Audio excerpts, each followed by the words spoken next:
Okay, so today aku baru saja selesai menonton gala tarung Unforgiven dekat GSC Mid Valley. So thank you kepada Exoshaw dan Alpha 47 for the invitation untuk aku pergi ke gala tarung Unforgiven ni. Kita terus pergi kepada dia punya sinopsis. So sinopsis dia menceritakan tentang Hatta ni adalah juara silat dan dia ada satu benda yang menghantui dia sebab dia telah membunuh seorang dalam pertarungan tu. One day tu, Hatta ni dia terpaksa kembali bertarung dalam gelanggang untuk menyelamatkan kakak dia. Dapat ke tak, Hatta ni menyelamatkan kakak dia dengan menyertai semula gelanggang tarung ni. So, korang kena tengok filem ni kan. Let's go, kita terus pergi kepada dia punya review lah.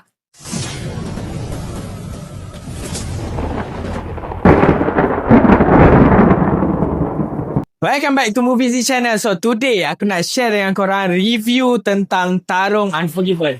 So hari ni aku baru dapat selesai tengok Tarung Unforgiven gala premier dekat JSC Mid Valley. Kita tak payah borak panjang terus. Kita terus pergi kepada dia punya benda yang aku minat dan benda yang aku tak minat dalam filem Tarung Unforgiven ni. So kita terus pergi dulu pada benda yang aku minat dalam Tarung ni. First, benda yang aku minat dalam Tarung ni adalah dia punya drama dalam filem ni. Aku sangat suka sebab entire filem ni boleh kita tengok lah. Dia memang cukup rasa kita ada action, kita ada drama, kita ada sedih. Bagi aku complete lah untuk filem Tarung ni. Dia punya drama memang aku puji lah in terms of dia punya plot, drama dalam filem ni. So itu first yang aku suka. Nombor dua pula yang aku suka about this film adalah lakonan pelakon-pelakon yang ada dalam filem ni. Pelakon yang ada dalam filem ni lagi-lagi Mirul, Eddie Ashraf, Ami Anaf. So ketiga-tiga watak ni memang look natural gila dalam filem ni. Lagi-lagi time dia orang bergaduh semua memang nampak natural gila. Itu benda kedua yang aku minat dalam filem ni. And then the last one, nombor tiga yang aku mention dalam filem ni adalah dia punya action. Action dalam filem ni, kalau korang memang hunting for the action, this is the film for you guys. Sebab filem ni penuh dengan action. Daripada awal sampai habis non-stop action.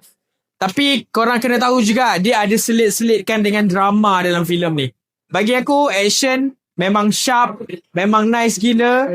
Korang akan nampak macam mana diorang ni bergaduh menggunakan silat and then street fighter. So, benda tu memang director dapat portray action tu dalam filem ni dengan cantik lah. Aku amat suka benda tu. So, itu sahaja benda yang aku minat dalam filem ni. And then, ada ke tak benda yang aku tak minat dalam filem ni? So, actually ada je a few things yang aku tak minat dalam filem ni. First, benda yang aku tak minat dalam filem ni adalah dia punya shaky camera tu. Dia membuatkan aku rasa macam pening sedikit sebab dia tak adalah the whole time shaky camera tu macam membuat aku pening. Tapi ada a few scene yang membuatkan aku rasa macam aduh sakit kepala lah tengok kan. So benda-benda macam tu yang merosak sikit lah aku punya mood untuk tengok. So itu first yang aku tak suka. And then nombor dua pula, ni agak spoil sedikit.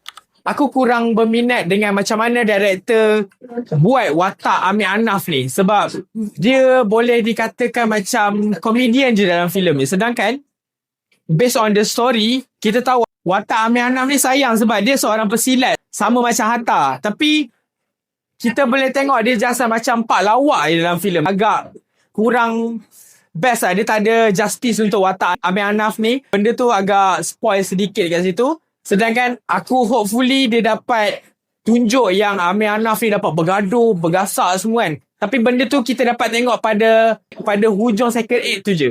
So sayang dekat situ. And then the last one, benda yang aku tak minat dalam filem ni adalah dia punya plot dalam filem ni aku boleh katakan predictable and then the straight to the point yang membuatkan aku rasa kau dah expect apa yang akan berlaku. Ending, first and pertengahan, ending. So benda tu boleh expect. And then dia bukan macam fresh punya story lah. So boleh aku katakan this film macam dia sequel untuk Kaha High Council. Sebab pelakon-pelakon dah sama tau. So dekat sini kita boleh tengok macam Kaha, kita boleh tengok Mirul dengan si abang dia gaduh. And then Ami Anaf ni yang laga-laga kan. So tapi dalam filem ni Hatta dengan Ucup ni pula yang sama-sama gaduh dengan Eddie Ashraf. So benda-benda macam tu bagi aku macam predictable lah. So sayang dekat situ. Maybe dia boleh brush up nanti pada tarung kedua pula yang kita kena tunggu nanti tu kan. So itu sahaja yang boleh aku share dengan korang. Review about Tarung Unforgiven ni, berapakah rating yang aku bagi untuk filem Tarung Unforgiven ni kan? So untuk filem Tarung Unforgiven ni aku bagi sebanyak 8/10. So filem ni akan tayang pada 7 Mei. So jangan lupa pergi saksikan filem ni dekat wayang yang terdekat dengan korang. So support local filem kita. So that's all. Thank you.